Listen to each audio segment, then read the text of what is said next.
with at least 50 references to the third day in Scripture, from Genesis 1:13 to 2 Corinthians 15:4.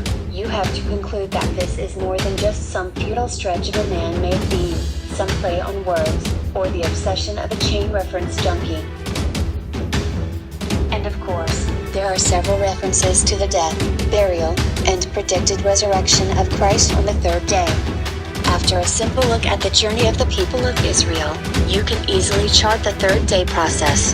Day 1 is a place of slavery and captivity and is the process of moving. Day 2 is the place of testing where everything familiar and secure has been stripped away. It is where we must cleave to God and His promises that are yet to be realized. Day 3 becomes the entering into, fighting for, and claiming of our destined inheritance in Him.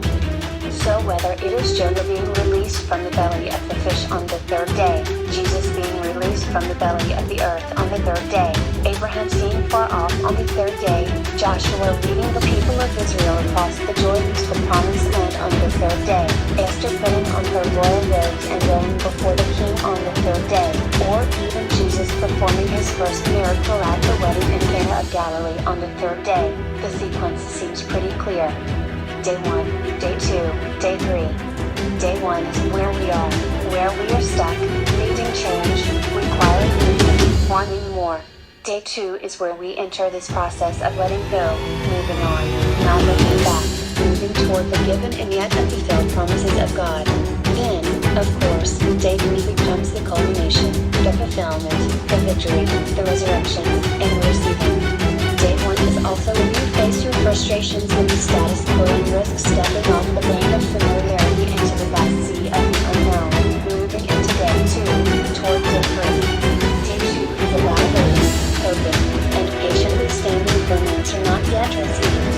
Day 2 is about death and dying. It is about allowing your vision to die, for until it dies it cannot really live. This is about that dark night of your soul. It is a test of your willingness to leave the past and move toward the new day, the third day, and pay the full price to get there. Another unique word my daughter described me 3 days ago was, "Dad, I get it. God doesn't close one door without simultaneously opening another door, but it is hell in the hallway." That is the second day, hell in the hallway. When we speak of the third day church, we are speaking prophetically as to how we are being offered new and innovative ways of doing church. Some of these ways seem new in the sense of actually being old, yet untried. Others represent fresh, even currently unconsidered ways to do and be the church. The first day, then, is how we used to do church. The second day is when we let those old ways die. The third day is when we begin to experiment with new ways to meet, new ways to make more room for His presence, and new ways that we see our mission and purpose as a church, both locally and regionally.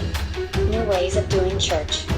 To even consider something new, something different, to even think of leaving the first day, the day of the tried forms, the current habits, or the day of our present traditions, assumes that there has to be some degree of